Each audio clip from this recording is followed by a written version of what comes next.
Hey guys, so today I wanted to talk about the 12 houses in your birth chart and what exactly each one of those houses means. This is a part of my series that I'm working on YouTube, which involves teaching people how to read their birth chart. The two other videos I've done, I have actually been in physically, but today I'm just really not feeling like getting in front of the camera for that. If I'm going to, I'm going to do it for something else. So let's talk about the 12 houses in your birth chart. And if you are attempting to learn astrology, then get yourself a piece of paper or get yourself a copy of your birth chart and write this down next to it, something. It'll help you a lot if you can use it as a reference because it is a lot of information to learn how to read a birth chart. And the thing is, if you don't take notes and have something to reference, unless you're like a serious superhero who can remember everything, and if you are, God bless you, I won't tell you what to do. Write it down.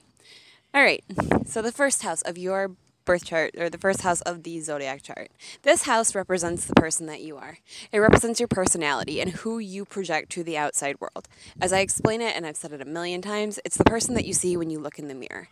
It's both the person you see physically as well as the person that you project to people. So your personality. So my own first house, whatever my oh sorry, that's something else I should probably point out though. The first house is your rising sign as well. So if you've heard people say I'm a, I don't know, we'll go off mine. I'm a Pisces sun with a Scorpio moon and Scorpio rising. Scorpio rising would be my first house. And my first house being in Scorpio would mean that I would come off very, very plutonic in nature. People would find me very mysterious. I would, my physical body, because that's your first house, would constantly be transforming, which is very, very true. I've lost 60 pounds within the past couple years. I dye my hair every color of the goddamn rainbow, probably on a yearly basis. The first house is your physical body as well as the personality you project to the world. The second house in the birth chart, or in your birth chart, represents your finances and your self-worth. It is not only how you believe or how you feel about your finances and the things that you own as well. So things like your house, your car, the shirt that you're wearing, anything that you own, anything that you have personally worked or bought with your own money. It's not just money related stuff though. It's also this, they say it's your self-worth because it's your attitudes towards both the things that you own and yourself sort of in general, but it's more so your interaction with the material world. So my house, or my house, sorry, my second house is in Sagittarius. Sagittarius is very happy-go-lucky. They're willing to take risks. Big risk takers. Gamblers. The song "The Gambler" by Kenny Rogers, or Loggins, I think, not Rogers. One of those guys. You know the song "The Gambler"? It's a great song to explain Sagittarius energy. They are risk takers. They are willing to take risks in regards to their finances, or at least I am because it's my second house. Super happy-go-lucky, not really holding too much attachment to material things. But if you have another sign, like say Scorpio, in your second house, you probably would hold a lot of attachment to your material things and be very, very serious in regards to your money. Or, Capricorn would be another one. The planets as well in these houses also color a lot of the energy too. So depending on what planets you have in your second house, those would add a bite of flavor to your house system. The third house of your birth chart is the area that rules your communication, siblings, short trips, and quick travel. Your learning is a big one. That's a big part of the third house. It's how you learned mainly as a child, your atmosphere of learning. But it's still the way that you communicate and learn things in general. For me, I have Capricorn in my third house, so I'm very, very devoutly responsible in regards to my learning. But it still also takes me a long time. Well, that's probably Neptune in my third house. That makes it hard. But whatever sign you have in your third house, it's going to explain to you your communication style. So what I'm doing right now, talking, as well as the way that you learn. And if you want more clues as to how you learn and what exactly helps you learn, look for Mercury in your birth chart. Mercury is the planet of, or it's the planet that rules the third house. So signs for how you learn would be seen in the placement of Mercury. So like my Mercury, which I can just flip on to the next one, is in my fourth house. The fourth house is your psychological makeup. It is the house of quote unquote home. When they look at the birth chart, or when people, astrologers, look at the birth chart, they look at the fourth house as your soul. So it is what has made you, but it's not your soul in like a very deep sense necessarily, kind of, but more so like your soul in this lifetime, what has shaped you. So with mine being an Aquarius, I'm just a big weirdo. That's a good way to put it. In regards to my home and psychological makeup, and with Mercury sitting there, I'm definitely just very Aquarian in nature in regards to my mind, because that would be what Mercury is. I'm kind of rambling. But the fourth house in your birth chart will give you clues of how you were raised, your psychological makeup, your home and family life as a child, and it is considered to be the soul of your birth chart. Then we go on to the fifth house, and the fifth house rules your creativity, your children, what you do for entertainment and fun. They consider this area of life to be your heart. It is what you need to be happy, and like it's the heart. It's like when people say like put your heart into it. Like this is what you need to be putting your heart into. Whatever sign is in, it is in, will explain to you how you can basically be happy to your fullest. So for me, my Pisces fifth house sun sits in, or I'm sorry, my fifth house sun sits in, I can't right now. This is just not working. My sun sits in my fifth house. So my heart is like big for me. I have to be living out my heart. With the sun's energy being your ego, without that, like you can't grow properly. So the fifth house will give you clues about how you enjoy having fun, your attitudes towards your children. The planets placed in your fifth house, this is a very interesting one, will give you clues as to what kind of children you will have. If the signs are dominant or feminine, you can actually look and see like if you're going to have a male or a female child.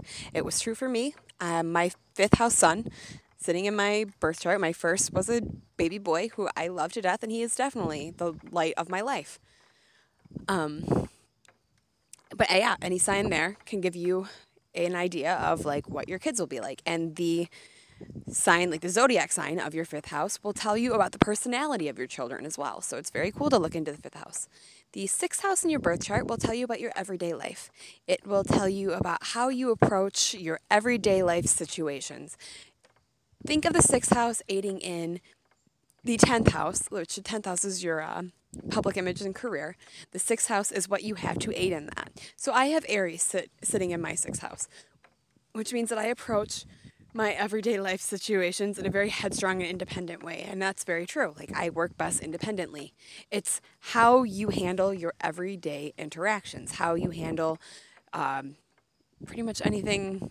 Oh yeah, health related as well, and selfless acts of service too. So this is also how you give to people selflessly, how you handle your health situations as well. The seventh house of your birth chart will tell you about your marriage and partnerships.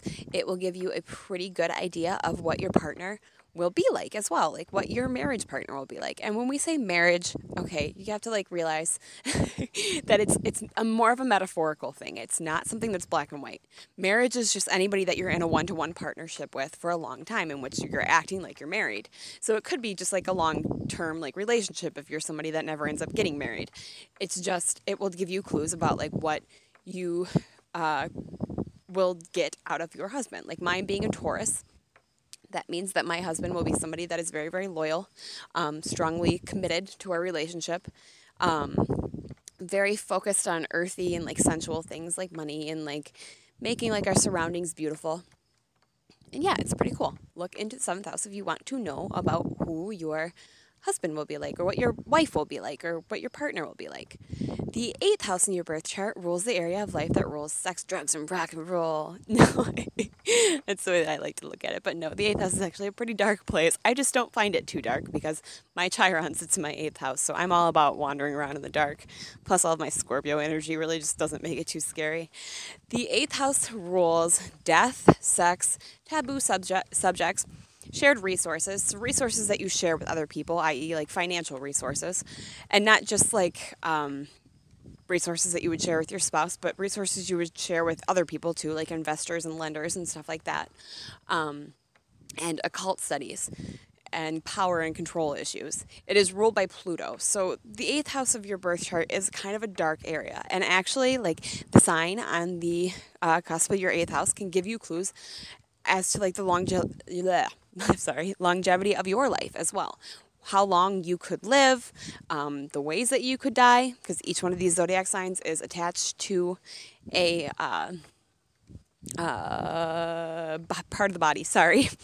Like Gemini is in my eighth, and Gemini rules the lungs, so I should not be a smoker. And it's actually kind of crazy to me because a lot of the eighth house placements that I've studied on charts of people that have passed on, it's very, very similar. It gives you a lot of clues to their death, definitely. The ninth house of your birdie chart? What the hell, Lydia? The ninth house of your birth chart rules the area of life that explains your higher mind. It is your higher mind in regards to how you would approach higher education, i.e., like college and stuff like that. But it's also a very, very spiritual house. It's ruled by Sagittarius, which rules travel. So it's also your approach to like how you feel about traveling long distances, like foreign travel. But it also has a lot to do with your philosophy on like religion and stuff like that. Like for me personally, I have Cancer in my ninth house. So for me, religion is something that is very, very nurturing, as Cancer is known for being very maternal. But also something that I share with other people in a sense that I want them to develop their own traits. I don't want to just like preach my religion to people, which if you understand the sign of Cancer, it's a very maternal sign. That's basically what mothers are supposed to do, quote unquote, is kind of raise their children to be their own individuals. So that would explain the ninth house, Cancer. Whatever placement you have in your ninth will give you a lot of clues as to how you approach religion, how you feel about long distance and foreign travel, how you feel about studying like higher education, stuff like that. And it is a very spiritual house. So it's cool to look into your ninth.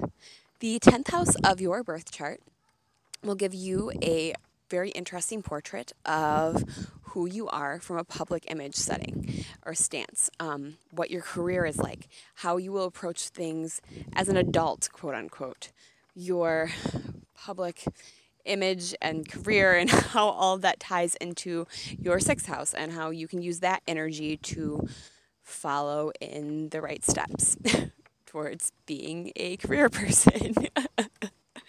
The 11th house of your birth chart will give you an idea of how you interact with people in social settings. It is groups and social circles. It's your friendships, but more so like friendships on a large humanitarian scale. So like if you have, say, Pisces in your 11th house, you could be somebody that was very, very martyrsome to your friends. You would do a lot for your friends. Your friends may be dreamers or artistic types. The sign in your 10th or your 11th house, sorry, will give you an idea of what your friends are like as well as how you interact with them and the best way for you to push out that energy and use it to the fullest. The 12th house of your birth chart, which would be the last one, and the 12th house is ruled by Pisces, by the way.